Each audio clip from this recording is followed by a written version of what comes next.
Ladies and gentlemen, it's the Short News Podcast with your host, Alex Mador.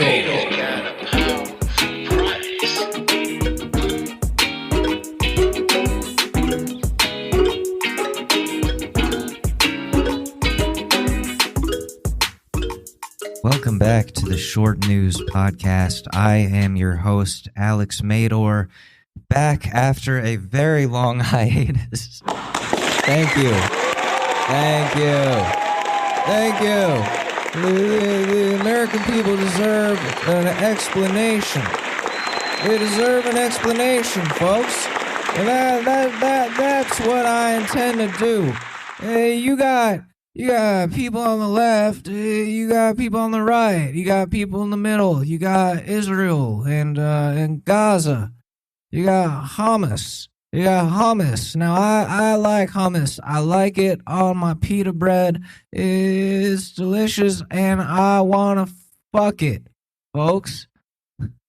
I want to stick my dick in hummus. 9 years old. What is that? A kid? Oh, what the fuck? These soundboard sounds are very loud. I don't know what's going on there.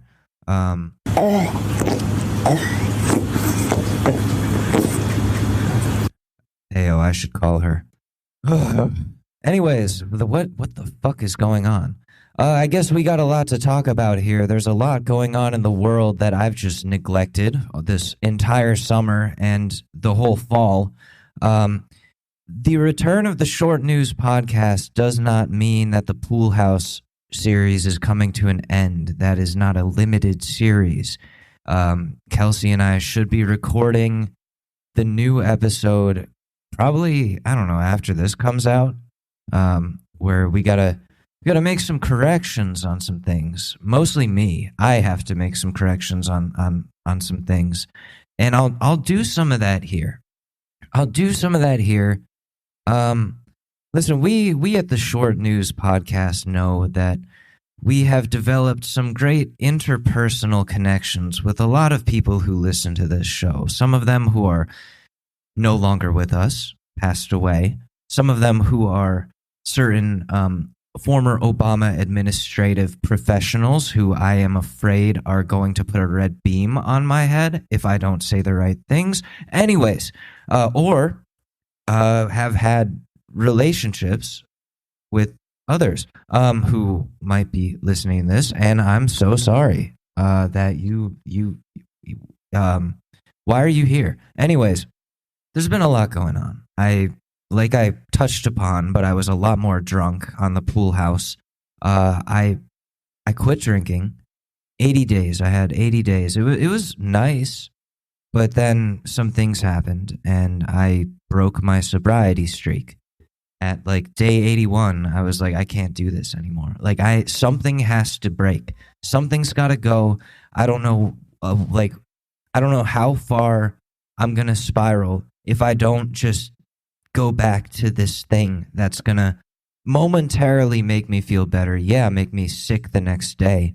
But it's what I did. It's what's going on. And like I said on the Pool House, in not as eloquent ways, I was in a relationship for the summer and some of the fall, and really, really great person. It was nice while it lasted. Sorry, I heard a creaking outside and I got scared.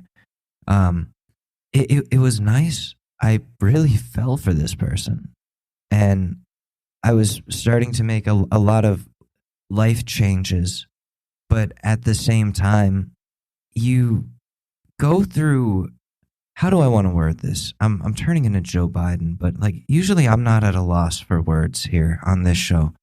You can fall for someone really hard. You can have very strong feelings for someone, and I guess that's what makes it even harder when y'all realize, when y'all realize that you want different things for your futures. You want different things just in general. You can want that person, But that person's not going to be your everything. Because if one person is your everything, what happens when they're gone? You have nothing. And that's a really shitty way to live. And I don't know if I sound a little scramble brained here. It's been a long couple of days. A family member of mine is in the hospital, and I'm just hoping he's fucking okay. October is not a good month for us Madors. And that, there's a lot of empirical evidence for that. It's been hard these last couple of weeks. It's been really difficult. And I think online, depending on where you find me, on like TikTok or on the pool house with Kelsey, I try to be really light about these types of things because I feel like that's more fun than opening up about the pain that comes with this and the things before. And I don't want this to be a whole nother like relationship episode or mental health episode where I'm talking about now you need to learn how to be alone. What does this have to do with current events and politics? It doesn't, but I'm explaining where the show went. I was getting to a point creatively where I was working on music. I still am. You can find me on TikTok doing lives like most of the time, or most nights these days, doing like 4-hour mini concerts. I was doing that. I was doing the pool house with Kelsey. I was doing my day job. I was doing my other job, running social media for a startup. I was working on my own social media, and also, spending time with my girlfriend and taking care of my cat. And there's only so much time in the day. Something's got to give. And I was thinking that for a while. I didn't want it to be her, but it was. Folks, that's what happens when you're not ready. And I'm not ready. Maybe I'm not ready to be in something. And maybe I wasn't ready to begin with. And that's really painful. That's painful for both parties. And I didn't even know. Like I was like, I'm ready. Like I'm good. I feel great. This is a great person. Why would I want to pass up this opportunity? And without going into too much, it was great for a while until clarity hit.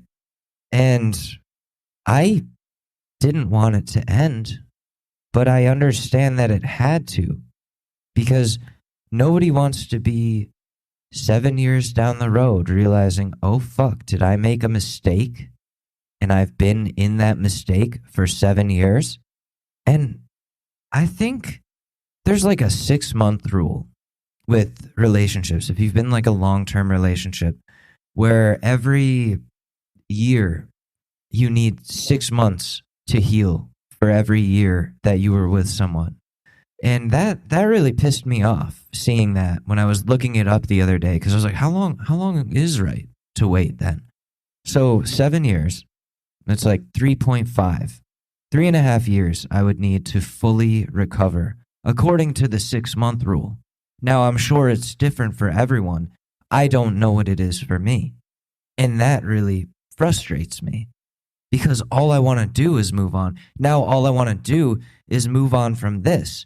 And when I was on the pool house episode with Kelsey last time, I made that backhanded joke about, oh, sorry, like, yeah, that's a notification from Tinder. Like, I just got a match or whatever. And we started laughing about that. And Kelsey was like, you fucking asshole. And like, this is staying in, you motherfucker. And we were joking, but at the same time, like, we talked off of the pod. She's like, you shouldn't be on there. It's not right. You need to move on in a healthier way. And she's not the only one who said that to me. And yeah, it was funny to have that. I think that's like a priceless podcast clip to have because of just the timing of all of that. But there are consequences to those types of things when they're rooted in reality. And there are people who are going to see that or hear that who are already hurt because of me, who are now seeing or hearing that and are probably even more hurt. And I haven't been in my right mind for the last couple of weeks. The mania is only just starting to wear down.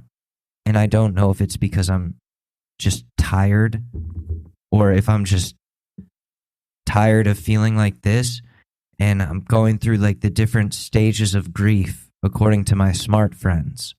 And they'll say, because I don't know, yesterday something happened where I saw something, or I was somewhere, I saw something, and I finally was able to be mad, not at her, okay, at her, yeah, but also mad about the situation, and mad at myself, and yes, mad at her.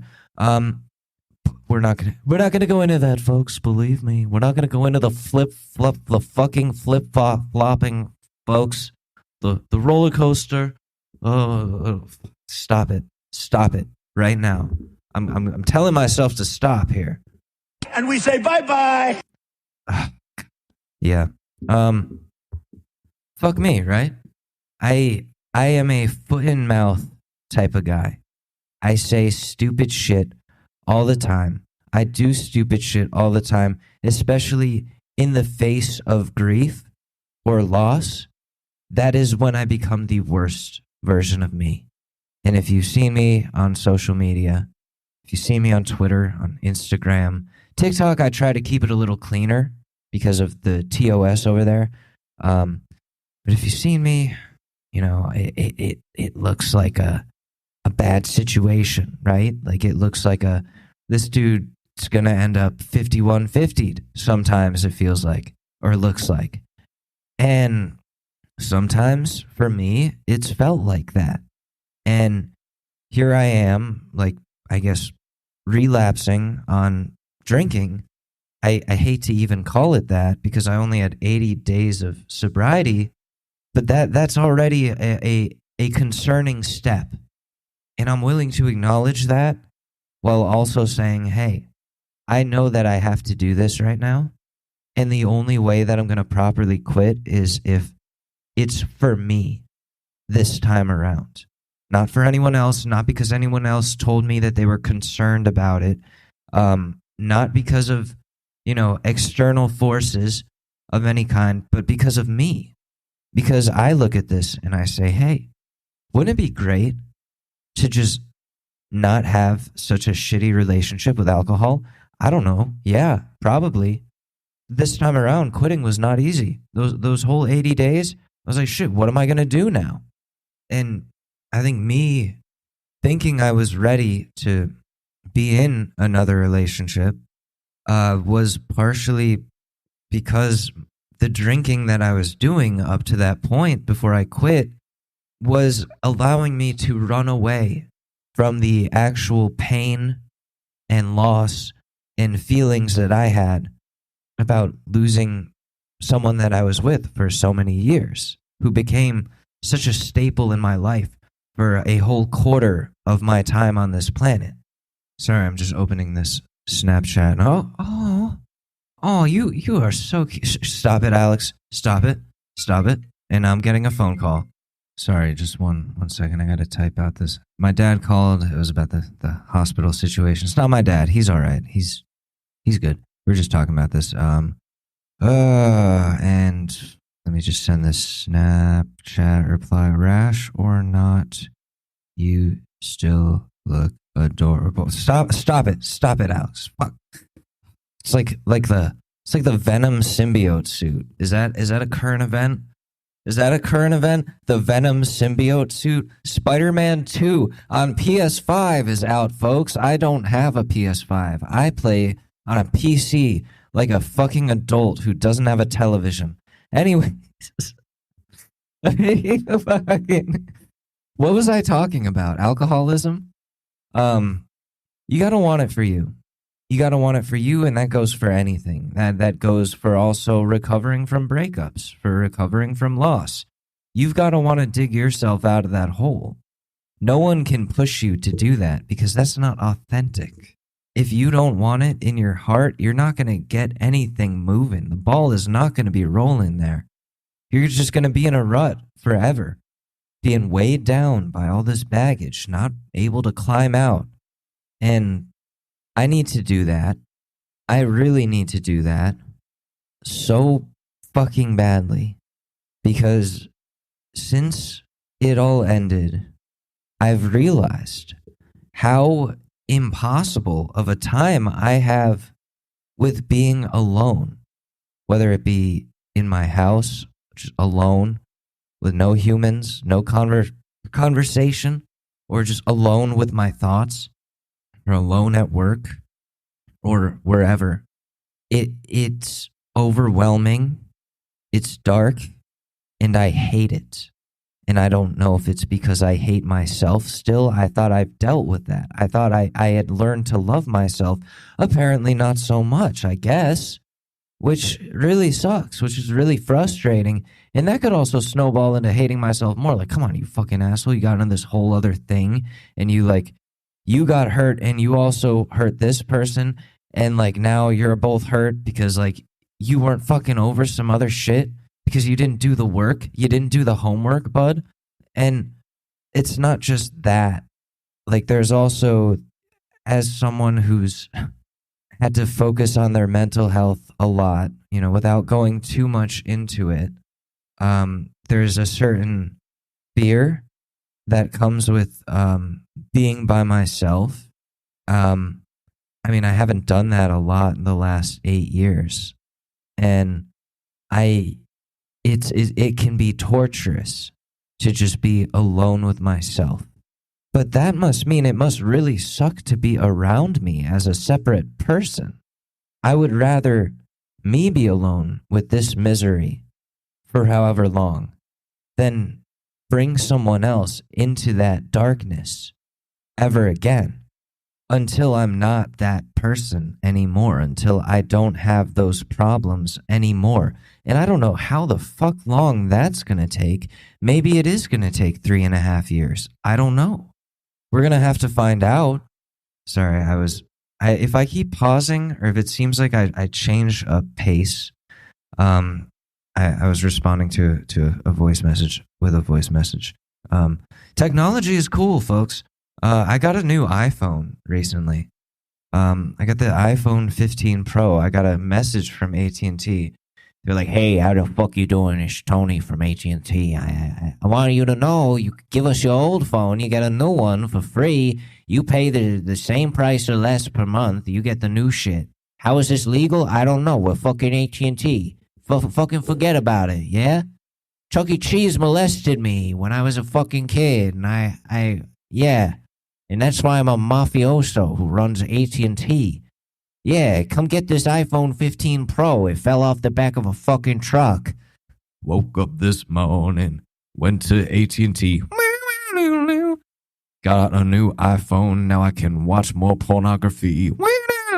I'm single and alone, yeah, that's all that I can do. And now I sit here and I do a podcast too. Woke up this morning, alone and sad as fuck. Woke up this morning, drinking margaritas all the time. Throwing up in the toilet, yeah. I'm going to have to cut so much of this out. But then I wanted to add on to like what I was saying at the Drunker podcast from previous. Is that a sentence? Was that a sentence? I am a little stoned, I will say that. I jumped onto the dating apps right after it ended because I was like, I can't be alone.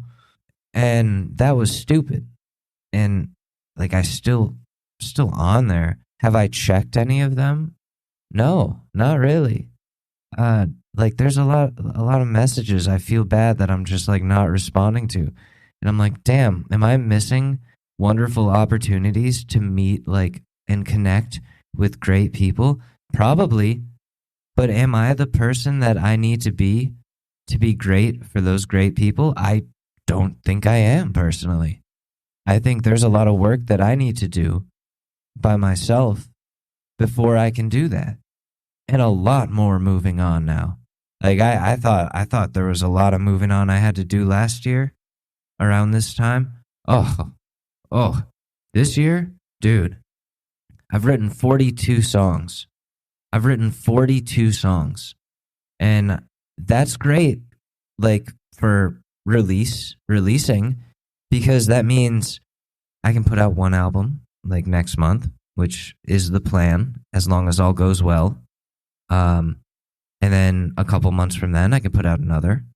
And then a couple months from then, I can put out one more. And they're going to be much better than anything I've put out this time because there's a lot more emotion put into these. And it's the Taylor Swift method. It's get broken up with and then use that pain to turn it into great songs. Except I'm not a cute little white girl from Tennessee or wherever she's from. I'm a short Korean man from Connecticut. Not really the same ring to it, you know?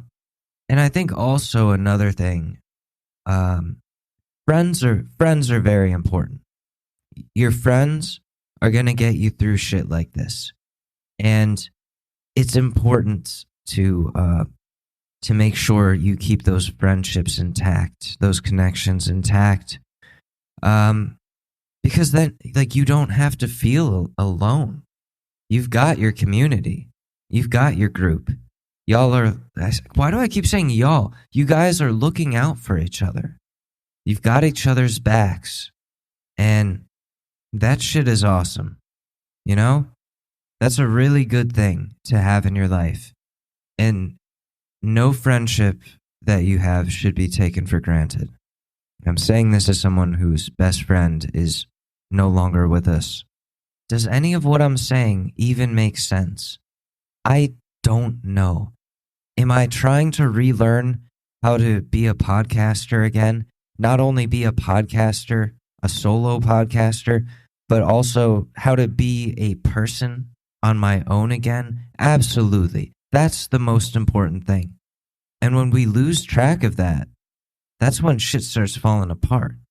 And if it's too easy to lose track of that, then that's something you got to work on by yourself. And like I already said, I have a lot of trouble with being by myself.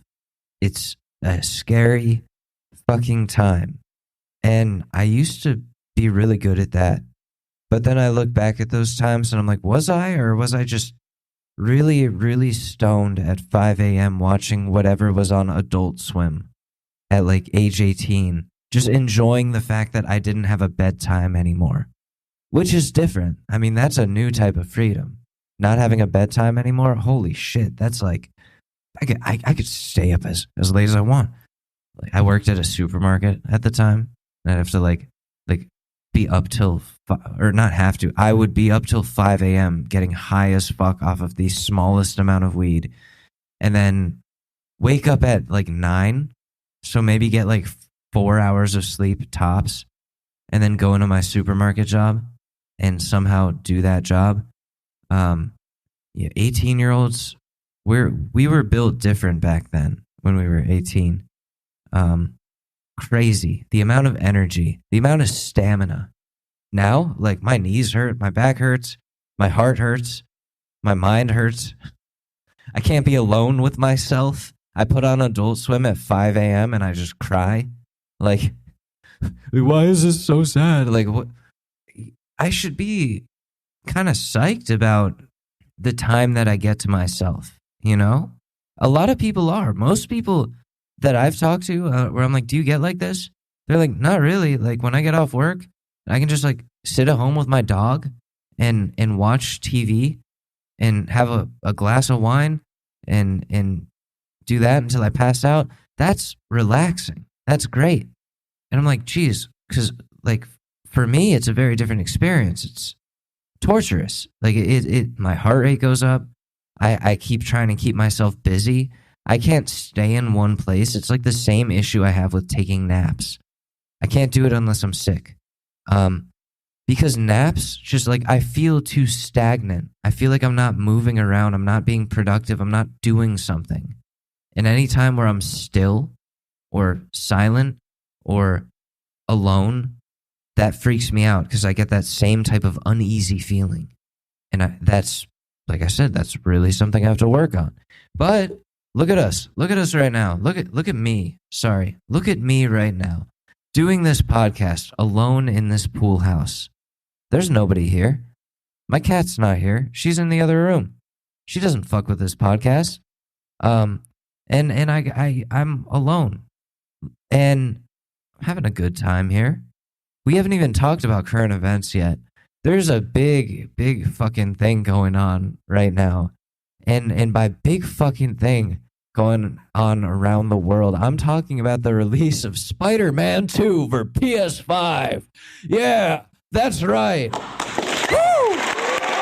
Spider-Man 2 for PS5. Play as your favorite characters, Peter or Miles Morales, or sometimes Mary Jane, even if you don't want to, as they fight Venom and the symbiote. Marvel Comics. All rights reserved. I want to play it. But that means I'd have to buy a PS5, which I don't want to buy a PS5.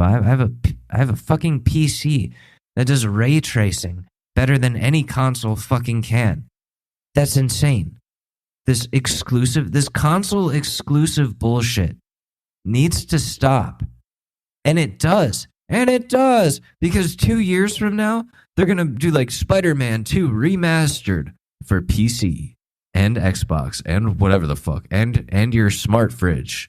And your Nintendo Switch from 20 years ago. Or the NES, Nintendo GameCube. Spider-Man remastered on your Soldier game. What am I doing? I've heard good things about the game. I've seen a lot of gameplay. I've had it spoiled for me, like the whole story. I did it myself. Like I spoiled it for myself. Why am I acting like I'm the victim here? I'm not. It's great. I want to get a PS5. I'm thinking about it. I'm very much considering it. And what? I don't have a TV. I have a projector. I'm gonna plug it into my fucking projector and play PS5 that way. That kind of seems excessive, but I'd do it for Spider-Man. I'd do it for you, Spider-Man. What voice was that? Godspeed, Spider-Man. Eat my nuts, Spider-Man. All right, the real big problem going on in the world. What a pivot. There's a little bit of a scuffle going on between Israel and Gaza, and I am not very well versed in foreign policy, so I'm very afraid to touch that even with like a 20-foot pole. I don't want to say much about that. I will say, all right, like Israel, you guys have the best like missile defense systems. You guys have the best fucking military that I've seen. I think that like you're very powerful, and we don't have to go down this road. I'm sick of war. That's where I'm gonna end this shit with. This segment right here, the foreign policy segment. We don't need another war. We already have Russia and Ukraine. And while I think all of that bullshit Putin is pulling is exactly what I said, bullshit, I also don't think that we should be using tax money to send $1 bajillion worth of like Patriot missiles to fund a war that really shouldn't involve us, aside from the fact that we need to upkeep our status as a superpower. And meanwhile, we have people living in tents throughout our country who can't afford to pay rent, who can't pay their bills. Yet our taxes go towards shit like this, which shouldn't even involve us. And who says they're not going to do that again here if they haven't started doing that already? And that bothers me a lot. That bothers me a lot for the sole reason that they say they can't do anything about the housing crisis in America. They can't do anything about inflation. They can't do anything about people being underpaid for massive amounts of labor. But they could. That's the thing. They could. Clearly, they could. If they have the money to send missiles to other countries for them to fight their wars, by proxy, fighting other countries' wars. I would really love to know where the heads are at.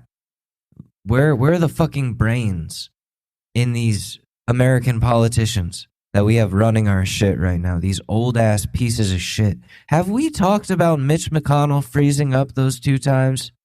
I don't think we have. But I think homie's on his way out. And I won't say anything about my feelings on that, aside from this is why we gotta stop electing these elderly pieces of shit to run a country that they're clearly not going to be around to see the consequences of their decisions on. I'm sick of it. We don't need that.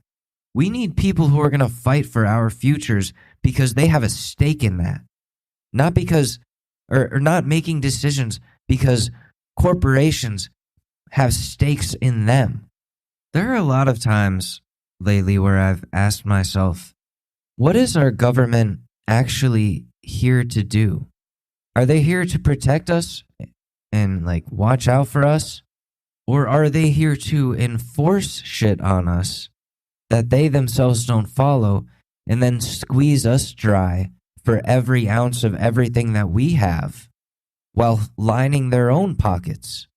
I don't know about you, but when I get those emails from either political party asking for donations, I like to look up the net worths of the people who are begging for those donations, who say that that will somehow help the future or save us or our liberties or our rights, and they end up doing nothing. I've donated. I know plenty of people who have donated. Joe Biden's going around with that dark Brandon mug that changes color with heat, which I was tempted to get. I was very tempted to get it, but I don't want to donate to the Biden campaign again. I donated more than I should have to the Biden campaign last time. Was part of that because I wanted to win the contest to get a phone call from Joe Biden? Yes, it was. But I was too optimistic about a career politician who is, yes, I said in the past, in 2020, I said he's good because he's malleable. And I meant by that malleable to the voters, to us, to the people. We can bully this guy into doing what we want. Apparently not. He's got other special interests. He's got other people telling him what to do. And I don't think the man really knows what's going on most of the time. And I hate to sound like Fox News or whatever, like, or Newsmax, but it's very clear that this is a man that is too old to be running again for the highest office in this country. There's a lot of people of all ages that should not be in that job. And if you're like 81 or whatever, like it's kind of time to stop. Like, and you're that demented, and there's clear video evidence of you falling asleep during important things. Like, let the man go to bed, but like not on company time. You know what I'm saying? Like, it's time to retire. I'm sure he's got plenty of money in the presidency. Like, you could make more from other jobs. Why do this? Why do this again? Why put us through this again? This has been the most frustrating Democratic presidency that I have personally lived through in all of my 27 years. Wow, that's not that much. But it has been the most just nail on chalkboard, gear grinding Democratic presidency that I have lived through. And I say Democratic presidency because the last guy on the Republican side raised my fucking blood pressure. I don't want that either. Which is, they've put us in this position again where it's like, all right, you either get this sack of shit over here, or you get this sack of shit over here. Now, it's up to you which one you think smells worse. And you pick the other one. But that's the best we got, okay? Like, you gotta pick one. And it's for your democracy, you know? Like this is your I don't know. This is your future. And either way, it's pretty much the same. The same amount of sack of shittiness. And it's just like one sounds like this, and the other doesn't know his ass from his dick. And the other guy, the one that sounds like this, he's starting to lose his shit too. I mean, he was already losing his shit, but like, I mean, I think age is starting to get to Donald Trump, and I think we're seeing it in real time. And I'm calling that right now. Yeah, he was nutty before. He was nutty as fuck his whole life. But he just doesn't have the same oomph to him.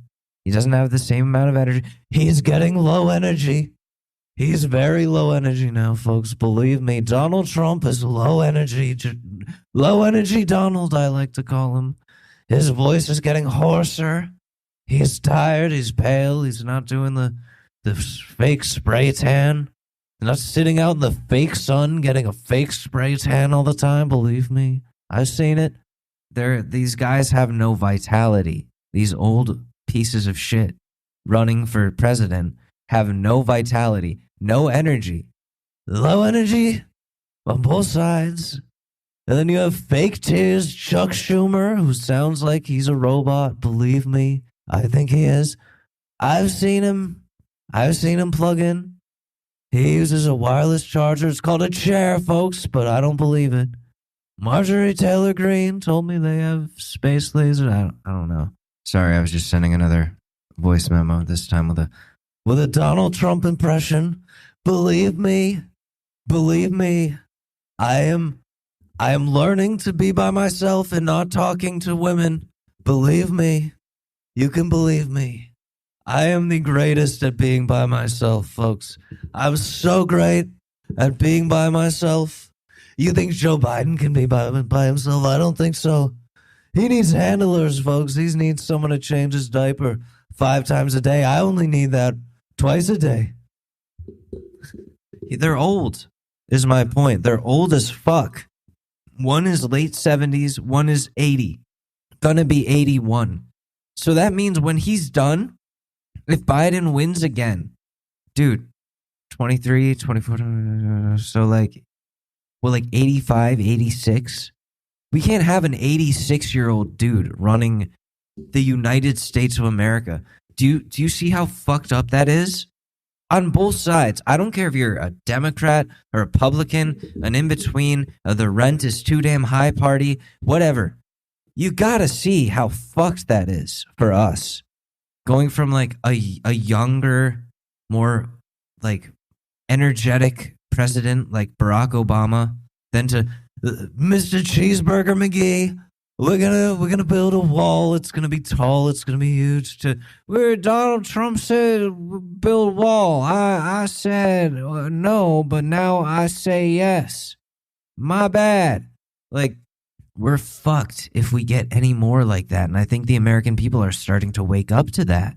I saw a couple posts by The Sopranos, Michael Imperioli, who played Christopher. I got to have a little interaction with him on there. He said I made the smartest point he heard all day about, like, just about what I'm saying right now. So shout out to Michael Imperioli. He was saying, like, yeah, we need to stop fucking electing these old ass officials, Uncle T. Like, it's fucking crazy. They're not going to be around much longer. They're not going to be around when the world burns up, T. First of all, what the fuck do you know about politics? Eat your fucking spaghetti, Christopher. You on the H again? I don't think that's relevant, T. But yes, yeah, I am. I'm back on H, T. You got molested by Chuck E. Cheese, T. You told me that one time. I didn't fucking say shit. It was consensual. I was just 12. It was a bad time in my life. My mother, who's fucking dead to me, she took me down to Chuck E. Cheese. T, I know the story. You told it before. You're gonna hear it again. You're gonna fucking hear it again, Christopher. Hey, T, this shit with Israel is kind of fucked up, man. Listen, I'm not fucking picking sides. We're not gonna say shit about this. I can take this shit from New York and them trying to put hits on me, but I'm not trying to get fucking canceled, okay, Christopher? Do you understand the fucking ramifications of being number one? Nobody understands how hard it is to not get canceled when you're number one. He goes home and finds out that Anthony Jr. tweeted hashtag Free Palestine. You can't be fucking saying shit like this in my house, Anthony Jr. Do you know how many Israelis we work with, Anthony Jr.? They all saw that shit. They're coming to fucking kill us. HBO's The Sopranos 2023.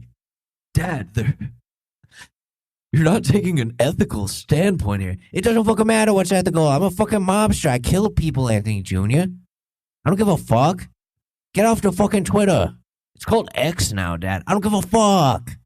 Delete that shit right fucking now. You live in my fucking house. We do not tweet Free fucking Palestine. Do you hear me, Anthony Jr.? Dad, they're innocent. They're fucking terrorists, Anthony Jr. And I was molested by Chuck E. Cheese. Dad, why do you keep saying that? Because it's fucking important for the plot of this new Sopranos reboot, where I was molested by Chuck E. Cheese. This is becoming out of hand. What else is going on in the world? Is there anything like relevant other than the presidential election, Israel and Gaza, and Tony Soprano getting molested by... Oh my God, Matthew Perry died. What the fuck? He drowned in his hot tub? Yo, no, oh fuck. And he had been going through it for like a while, on and off. So that very much concerns me about what happened there. Wow. Holy shit. Well, I want to say rest in peace then to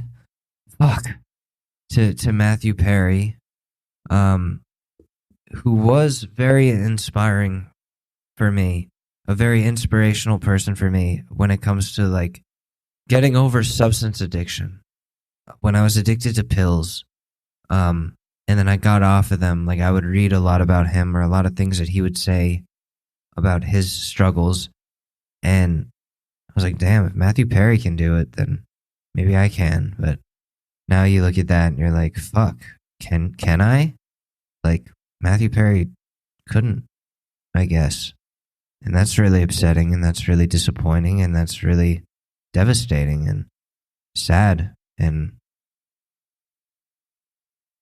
yeah, rest in peace.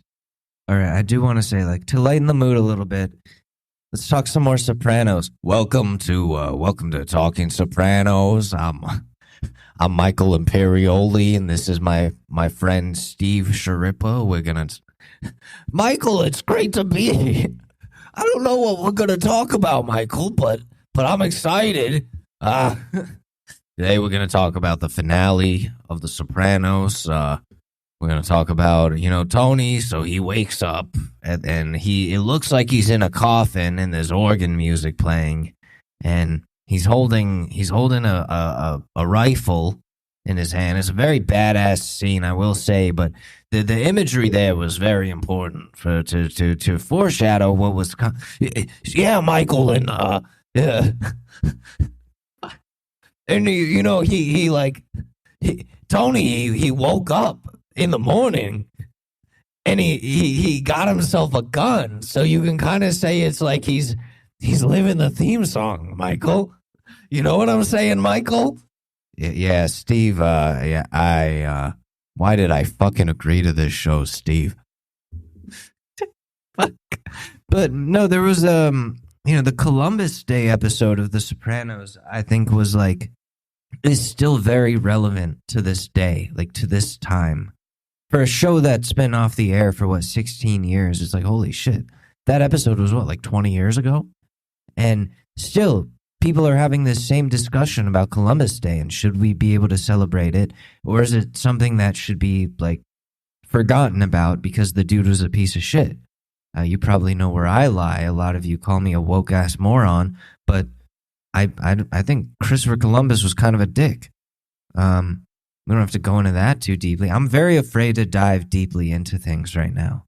I'm dancing all over the place. This is my first foray back into doing this type of podcast, and I'm a little scared. I will say that. I'm at a ego death type place where I'm like, do I even know what I'm talking about? Like, what the fuck? Like, I know I studied this type of shit in college, but am I ready for this again? I don't know. Because I feel like Joe Biden sometimes. I feel dumb. I feel like my brain is a bunch of mush. And that I know is anxiety, and you got people trying to tell you not to meet beautiful women. It's too late.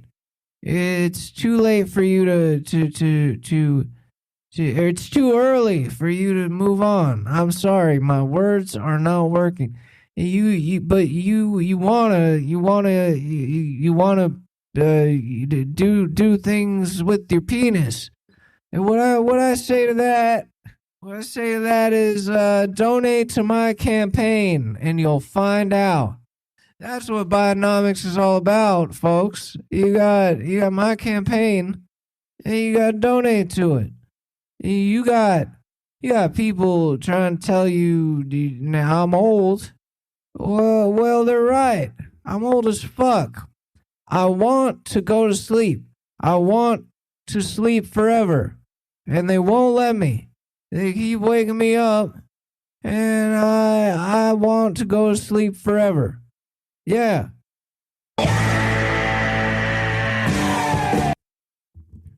Are you awake now? People who are falling asleep to this podcast, are you awake now? I'm so sorry. Oh, God, what is this fucking clusterfuck of an episode? Like, my God. I am... Wow. Let me just respond to this text. This is a friend of mine trying to figure out what's going on tonight, but I got hospital shit to deal with. You see, when your brother is in the hospital because he went near a peanut, you gotta sit by the phone and make sure he's alive. That's what Bidenomics is all about, and that's why EpiPens are the cost of a rent of a New York City apartment. Yeah, thank you. The American people deserve the best. They deserve to spend the most. They deserve to be the most in debt. That's why you said you wanted health care. I said, okay, we'll make a second Top Gun movie. And we did. Folks. Thank you. Yeah, you wanted unions. You wanted unions to be bigger and you want workers to get more rights. Well, instead, I gave you the dark Brandon coffee mug that changes color with heat. Yeah. Promises made, promises done, folks. And one more. You told me. Wait. Let me get it back. Well, you told me to stop sniffing hair, and I said, "No way, Jose." Yeah, I won't stop sniffing the hair. I love it, folks. You got to stick to your principles. That's what America's all about, folks. You got people telling you to stop being creepy, stop sniffing hair. Well, I think you got to keep sniffing hair because you got to find out what shampoo is the best. And I that's why I made sure shampoo is double the price as the last administration. Because good hair, smelling hair is priceless. That's right. You got good smelling hair. You got good smelling hair. You better bring that up here so I can put my face in it. Thank you. Hey, what were we gonna talk about, folks? We're gonna talk about the troubles in Israel and Gaza. Well, I think personally, I know a thing or two about I know a thing or two about troubles. I know a thing or two about conflicts, folks. You got. I don't mean this as Joe Biden. I'm saying this as Alex Mador, but in a Joe Biden voice, cause that is how I dissociate from my feelings, folks. Yeah, that's right.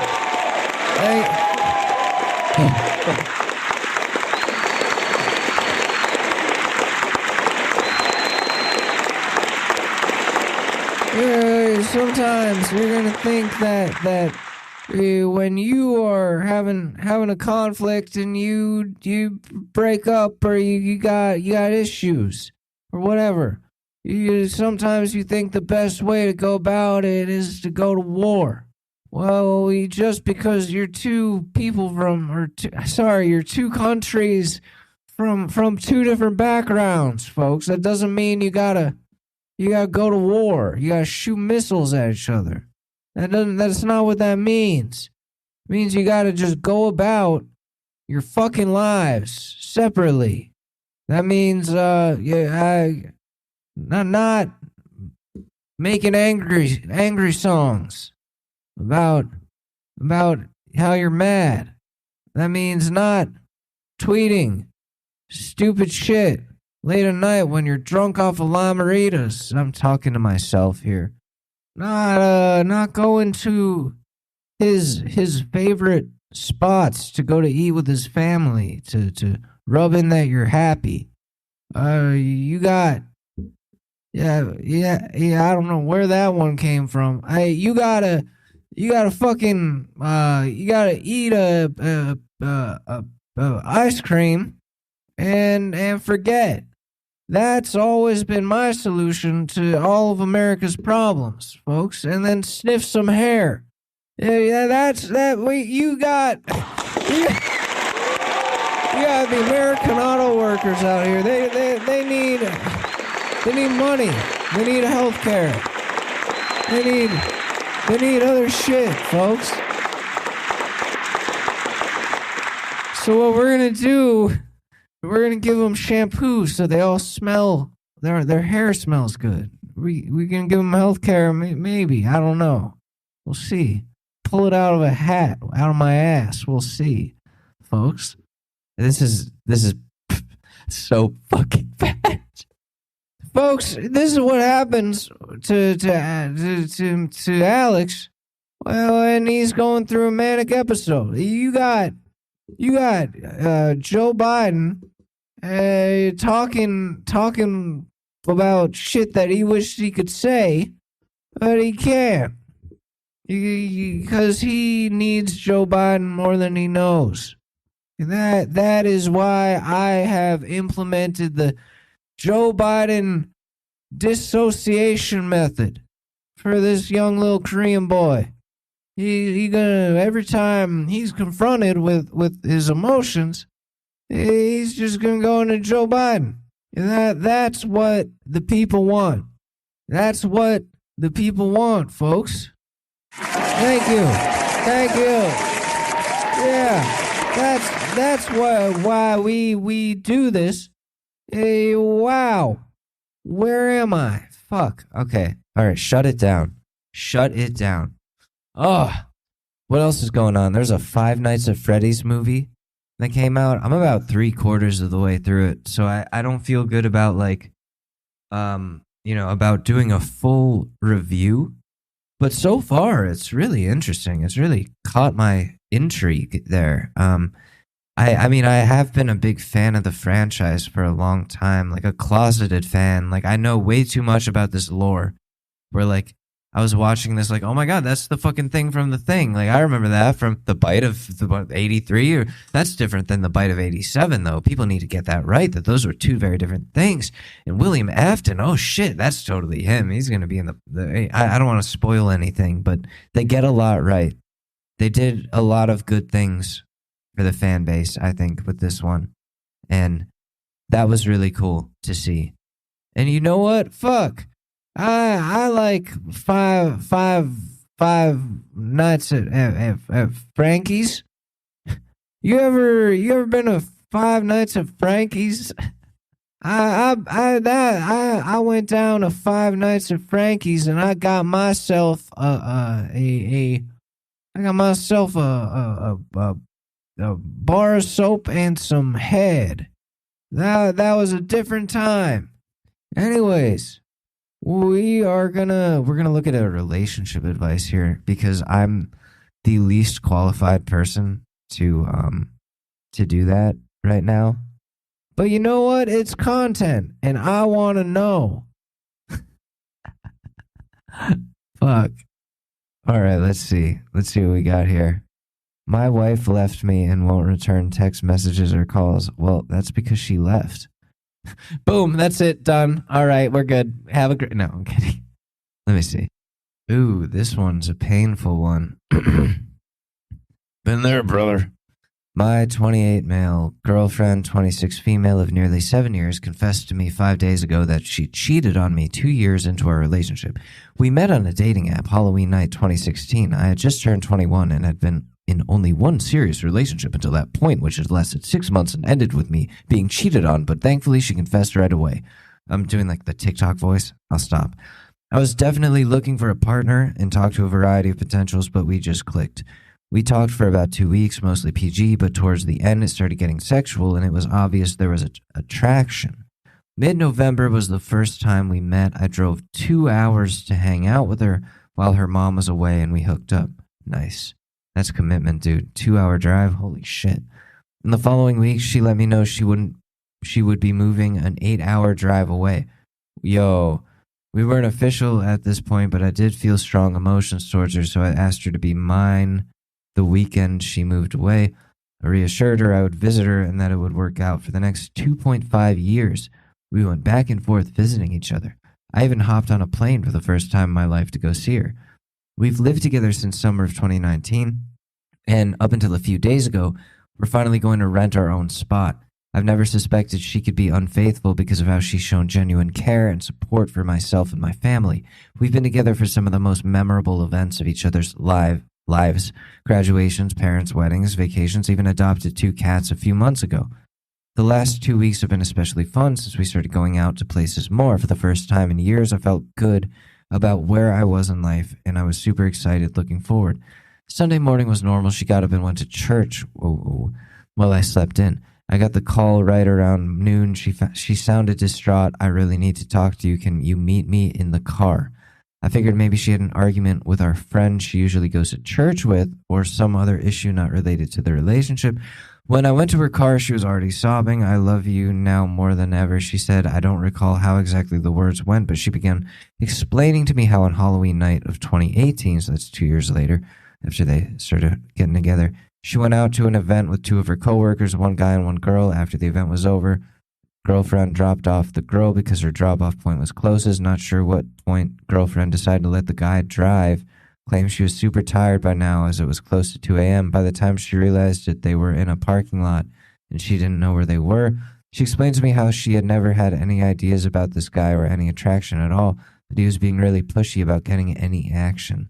Thinking about what happened next really messes with my head. He convinces her to make out, which she claims was disgusting, for I don't know how long, but once she tried to say enough, he kept pushing for more. Eventually, they hop in the back seat and the dirty deed is done.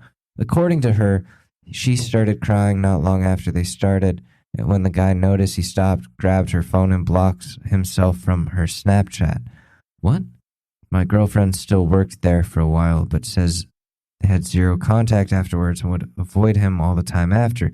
The way I see it, she had so many options, but she chose to cheat on me with someone she wasn't even attracted to, out of pity and weakness to stand up for herself. Now, I do believe her when she says it all came down to being pressured and confused. She's a super nice person, shy and reserved, and I could see how she could have been coerced back then. It still doesn't change the fact that it happened and I've been lied to for the past 5 years. Once it settled in on Sunday night, we talked again, and it ended with me asking for space away from her, which she had respected, and stayed with her friend the 2 following nights. On Tuesday, we talked after work and decided to try to work things through. She moved back in the night, and every night since then, we've been especially on each other. I still feel that I love her, but there's something missing. It's definitely the trust, but maybe more than that. I've woken up from nightmares the past 2 nights, rare for me to have nightmares, and they both included themes of being betrayed by her or being made to feel like I'm not enough. I'm struggling to choose where to go from here. I really want to work, but that trust is broken, and I'm not sure if I'll ever get it back. I'm afraid of staying with her will end up bad for the both of us. Should I risk the pain of being hurt again, or put myself through the pain of letting her go? Oof. I haven't told anyone about this, and I'd really appreciate advice from someone who has been through similar or feels they have something of value to say. Oh, God. Wow. That's fucked. So, wait, was she drunk? No, she wasn't. Okay, she wasn't drunk. She was dry. She was their DD. Like, I don't know. That's such a complicated one. Fuck. Because, like, there was, I mean, if she's telling the truth and there was, like, pressure there. But, yes, let's see. This comment says, that's rape. Buddy, either she was raped or was lying about being raped. Either way, you say you believe her while also still calling it cheating. Those aren't the same. If you believe her, then you think she was raped, which isn't cheating or betrayal. If you don't believe, well, I think what's weird is that, like, the dude that did that, blocked himself from her Snapchat. Is that what he said on there? If she's telling the truth about that, which is like would be a weird thing to make up too. I mean, it kind of seems like it could have been sexual assault. Let me see. Let me see what's going on here. Yeah, everyone in the comments is pretty much same. Like that's assault, dude. Like that I'm pretty sure that's assault. And that's all I can say on that. And like that is a complex situation to be in.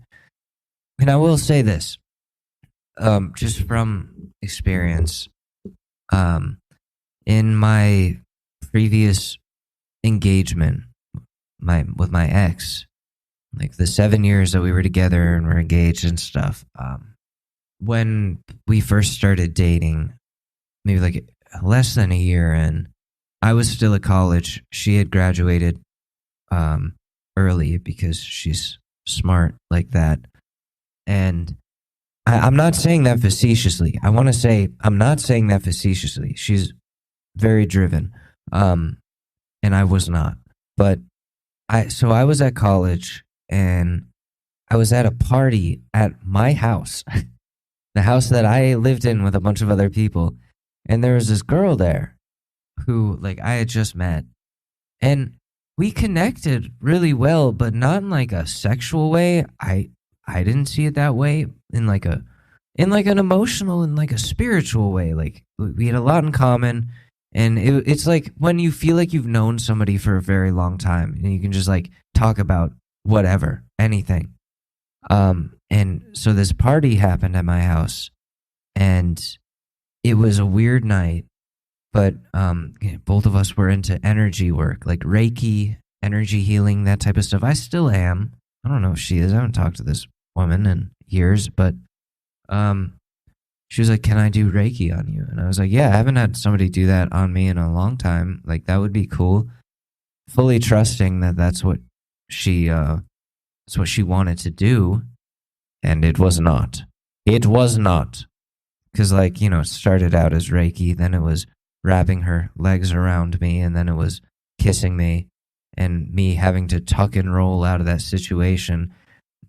And I was like, wow, like that, wow, fuck. I got out of there.